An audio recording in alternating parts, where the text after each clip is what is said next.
하나님 아버지 감사합니다. 오늘도 이 굳은 날씨 가운데에도 우리 첫 시간 주님의 말씀으로 서게 하여 주시고 우리의 굳건한 믿음을 가지고 주님께 나아가게 하여 주시니 감사합니다. 이 시간 우리의 두려움, 막막함, 걱정들 주님 앞에 내려놓고 빈잔을 들고 나아가오니 성령님께서 충만함으로 채워주시고 부족한 이 종의 입술을 통해 말씀을 전할 때 그 말씀이 오직 하나님의 말씀이 되게 하셔서 새롭게 회복되어지는 시간이 될 수 있도록 성령님 역사하여 주시옵소서. 이 모든 말씀 감사드리며 사랑 많으신 예수님 이름으로 기도드립니다. 아멘. 우리 하나님의 말씀 열왕기하 6장 24절에서 7장 2절 말씀입니다. 열왕기하 6장 24절에서 7장 2절 말씀까지 우리 함께 교독해서 읽도록 하겠습니다. 이후에 아람 왕 베나닷이 그의 온 군대를 모아 올라와서 사마리아를 에워싸니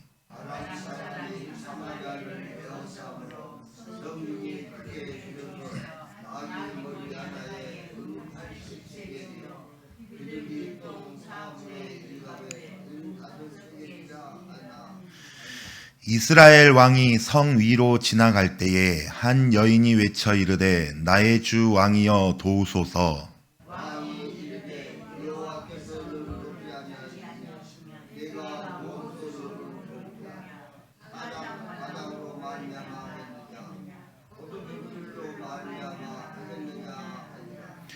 또 이르되 무슨 일이냐 하니 여인이 대답하되 이 여인이 내게 이르기를 내 아들을 내놓아라. 우리가 오늘 먹고 내일은 내 아들을 먹자 하며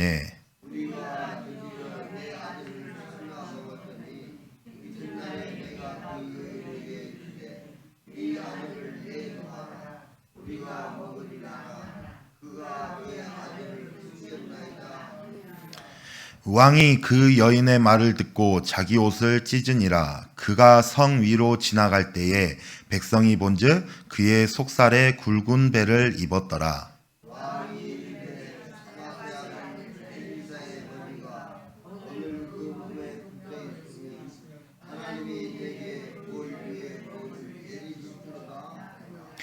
그때에 엘리사가 그의 집에 앉아 있고 장로들이 그와 함께 앉아 있는데 왕이 자기 처소에서 사람을 보냈더니 그 사자가 이르기 전에 엘리사가 장로들에게 이르되 너희는 이 살인한 자의 아들이 내 머리를 베려고 사람을 보내는 것을 보느냐?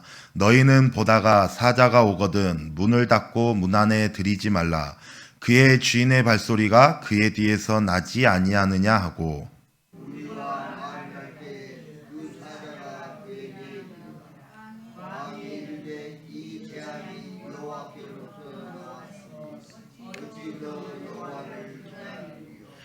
엘리사가 이르되 여호와의 말씀을 들을지어다. 여호와께서 이르시되 내일 이맘때에 사마리아 성문에서 고운 밀가루 한 스아를 한 세겔로 매매하고 보리 두 스아를 한 세겔로 매매하리라 하셨느니라. 그때에 왕이 그의 손에 의지하는 자 곧 한 장관이 하나님의 사람에게 대답하여 이르되 여호와께서 하늘의 창을 내신들 어찌 이런 일이 있으리요 하더라. 엘리사가 이르되 네가 내 눈으로 보리라. 그러나 그것을 먹지는 못하리라 하니라. 아멘. 할렐루야. 오늘 이 말씀은 지난주 화요일 우리 특별 새벽 기도회 가운데에 목사님께서 내일 이맘때라는 제목으로 말씀을 전해 주었던 본문이기도 합니다. 우리가 그때 그 말씀과 함께 생각하면서 우리가 묵상하면은 좋겠습니다. 우리 인생에는 찾아오는 고난이 두 가지가 있습니다. 먼저 첫 번째로는 우리의 죄로 인한 고난이에요. 우리 인생에서 당하고 있는 고난의 대부분은 아마 이 죄로 시작했기 때문에 많은 분들이 함께 공감하실 것이라고 생각을 합니다. 그리고 두 번째 고난은 하나님의 뜻을 순종하다가 겪는 고난입니다. 사도 바울은 이 일에 있어서 너희가 온전히 복음을 순종하며 살 때 당하는 고난이 있다면 기뻐하라고 말씀하셨습니다. 하나님의 뜻에 순종하면서 우리는 경제적 어려움뿐만 아니라 많은 어려움을 우리가 갖게 됩니다. 그러나 성경에서 말하고자 하는 고난은 무엇이냐? 우리가 예수로 인해 고난받는 것은 믿음의 과정이다라는 것이에요. 그래서 오늘 우리가 말씀을 볼 때 하나님이 우리에게 주시는 고난 속에서 우리는 어떠한 태도를 가져야 우리는 아름다운 인생을 다시 회복될 것인가를 생각하면서 묵상하면은 하나님의 귀한 은혜를 누릴 줄로 믿습니다. 어제 우리는 엘리사가 사마리아로 사로잡아왔던 그 아람 군대를 먹을 것들을 나눠주고 그리고 돌려보내 주었습니다. 그리고 두 나라 사이에는 평화가 찾아온 것을 볼 수가 있었습니다. 그런데 두 나라 사이의 평화는 그렇게 길지가 않았어요. 왜 그렇습니까? 오늘 24절 말씀을 보니까는 이후에 아람 왕 베나닷이 그의 온 군대를 모아 올라와서 사마리아를 애워싸니, 아람 왕 베나닷이 다시 군대를 이끌고 이스라엘의 수도 사마리아로 쳐들어왔기 때문이에요. 이스라엘과 엘리사를 대신해서 싸우시는 하나님의 능력을 경험하고도 목격하고도 그러면서 두려움에 빠졌던 그 베나닷이 얼마나 됐다고 듣고 보고 한 것을 모두 잊어버리고 도발한 것입니다. 베나닷이 누구예요? 아합을 공격했던 왕이죠. 하지만 하나님을 잊어버린 것은 아람의 베나닷뿐만이 아니었어요. 누구까지? 엘리사를 통해서 일하시는 하나님을 무수히 경험하고서도 회개하지 않고는 이스라엘과 또 이스라엘 왕 역시 하나님의 능력을 잊어버린 자들이었습니다. 사실 아람의 이제 베나닷은 하나님을 알지 못하는 이방 사람이었기 때문에 하나님을 망각하는 것은 자연스러운 일일 수도 있습니다. 하지만 하나님이 자기 백성으로 삼은 이스라엘이 하나님을 망각한다는 그것은 아주 심각한 죄인 것이죠. 그래서 하나님은 아람 왕 베나닷을 이용해서 이스라엘을 심판하시는 오늘 말씀입니다. 25절에 아람 사람이 사마리아를 애워싸므로 성중이 크게 줄여서 나귀 머리 하나에 은 80세겔이요 비둘기똥 4분의 1갑에 은 5세겔이라 하니, 엘리사가 자신의 전쟁의 실패의 원인이라고 생각한 이 아람 왕은 사마리아를 압박하기 시작하죠. 그러면서 베나닷의 군대가 성을 애워싸고 있으니까는 사마리아 그 사람들은 성 밖으로 나갈 수가 있어요, 없어요? 네, 없어요. 들어오지도 못하고 나갈 수도 없고, 그러니까는 모든 물자가 막히게 됩니다. 그러면서 나타난 문제가 어떤 문제예요? 경제의 어려운 문제가 찾아옵니다. 기근이 찾아오게 되는 것이죠. 레위기 11장에 보면은 나귀는 부정한 동물이죠. 그래서 절대로 식용으로 사용하지 않습니다. 특히 머리는 먹기에도 정말 나쁜 부분이기 때문에 가장 값이 싼 그런 부분이었는데, 그럼에도 부정한 그 나귀의 머리가 터무니없이 비싼 가격에 팔리는 것을 보면은 그 기근이 얼마나 심각했는지를 우리가 알 수 있는 것입니다. 그러면서 이스라엘 왕이 성 위를 지나갈 때 한 여인을 만나게 됩니다. 그 여인의 어려움은 무엇이었어요? 바로 굶주림과 배고픔이었습니다. 그래서 먹을 것이 없으니까 어떤 상황까지 가게 됩니까? 자식까지 잡아먹는 비극까지 발생하게 되는 거죠. 얼마나 끔찍한 일인지 모르죠. 우리가 생각할 수 없는. 그래서 그 말을 듣고 왕은 자기의 옷을 찢습니다. 그래서 이 왕은 그 옷을 찢는 것이 자기가 회개하는 것이 아니라 자기의 분노를 표출하고 있는 것이에요. 이러한 최악의 상황에서 이스라엘이 살아날 길은 무엇이냐? 신명기 28장에서 하나님께서 모세를 통해서 말씀하십니다. 이스라엘의 심판에 대해서 내용을 말씀을 하고 있습니다. 그러면은 그렇게 말씀을 하셨는데 이스라엘과 이스라엘 왕은 그것을 생각하면서 왕부터 백성까지 회개하고 하나님께로 돌아와야 하는데, 하지만 이스라엘은 하나님께로 돌아오지 않습니다. 특히 이스라엘 왕은 말로만 여호와를 찾았고 또 심지어 회개를 상징하는 굵은 베옷까지 입었지만 진심으로 하나님께 돌아오지 않은 것입니다. 그 증거가 오늘 31절에 나와 있습니다. 우리 함께 읽어보겠습니다. 31절 시작. 왕이 이르되 사밧의 아들 엘리사의 머리가 오늘 그 몸에 붙어 있으면 하나님이 내게 벌 위에 벌을 내리실지로다 하니라. 아멘. 이스라엘 왕은 사마리아에 임한 심판의 책임을 누구한테 돌리고 있어요? 엘리사한테 그 책임을 돌리고 있는 것이에요. 그러면서 감히 하나님의 이름으로 하나님의 사람을 죽이겠다고 맹세하고 있는 것이에요. 왜 엘리사를 저주를 했어요? 우리가 어제 말씀을 보았듯이 아람 군대를 죽이지 않고 돌려보내 주었기에 이런 고난을 겪는다고 생각을 했기 때문에 그렇습니다. 만약 이스라엘의 왕의 마음과 행동이 진심이었다면 이렇게 행동하는 것이 맞을까? 그렇지 않을 거란 말이에요. 어떻게 해야 돼요? 이 마음과 행동이 진심이었다면 엘리사를 찾아가서 하나님의 도우심을 구하고 엎드려야 되는 것이 맞는 행동이죠. 그리고 나서 급기야 이제 모든 책임을 또 누구한테까지 이제 돌립니까? 33절. 무리와 말을 할 때에 그 사자가 그에게 이르니라. 왕이 이르되 이 재앙이 여호와께로부터 나왔으니 어찌 더 여호와를 기다리리요. 이제 이 모든 책임을 하나님께까지 이제 돌리는 것이에요.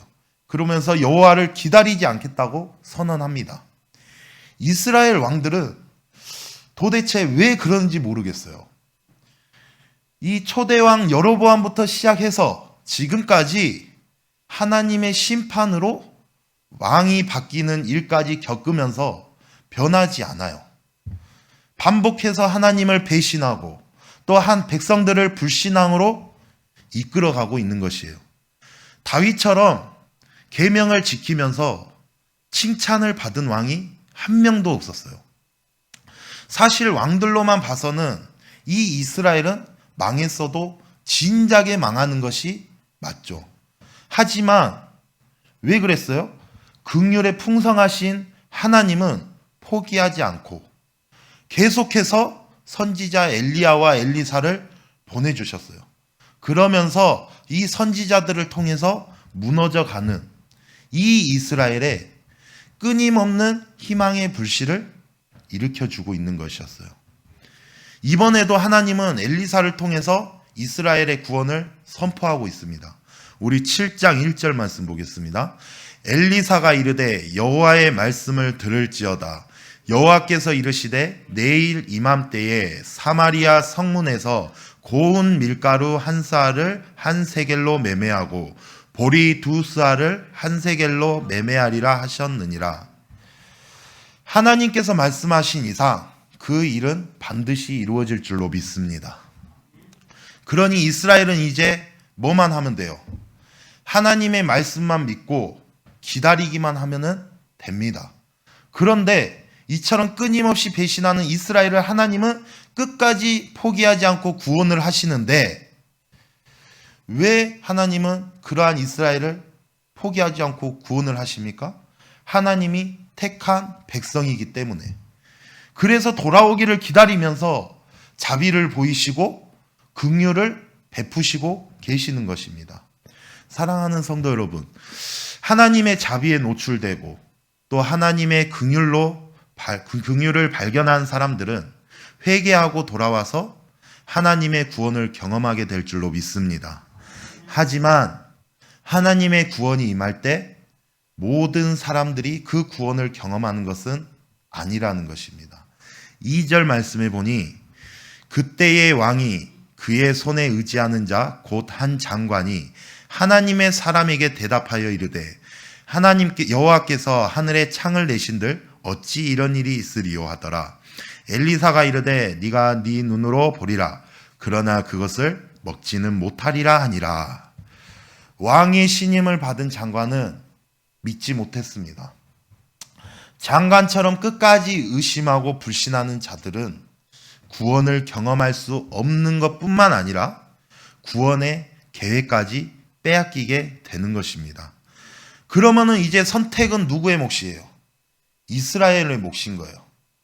이스라엘의 선택에 따라서 그들은 구원을 누릴 수도 있고 아니면은 빼앗길 수도 있는 것입니다.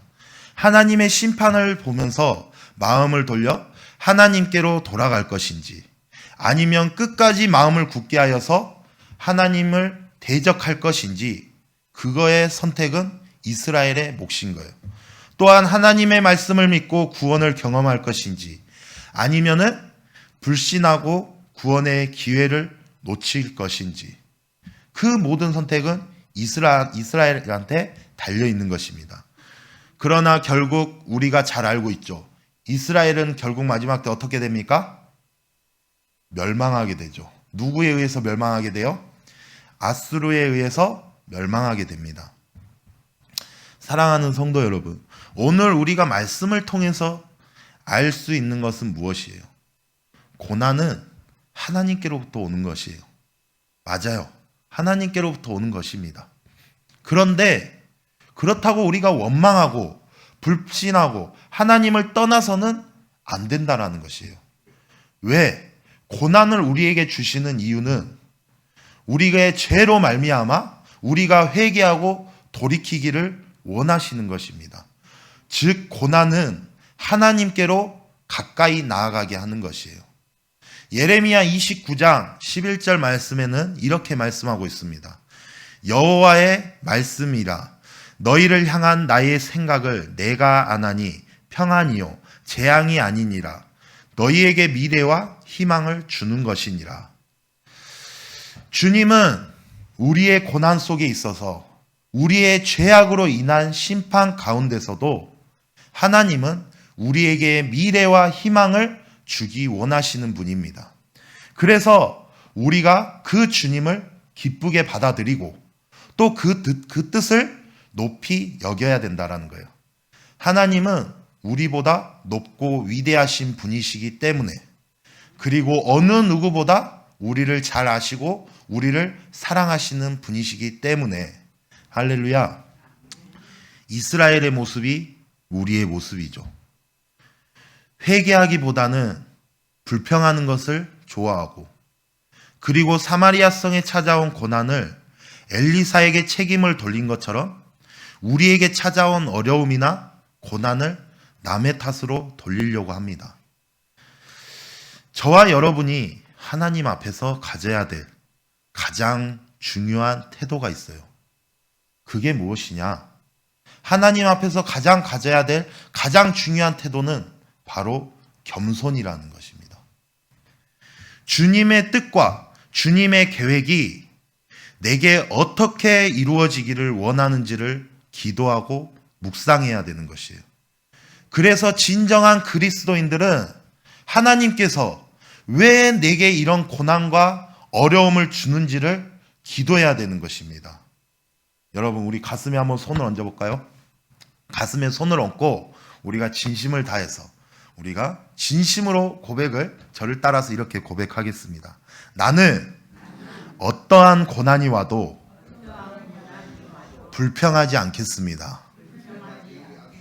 나는 어떠한 고난이 와도 주님을 떠나지 않겠습니다. 나는 하나님께 선택받은 자입니다. 나는 하나님의 귀한 자녀입니다. 할렐루야.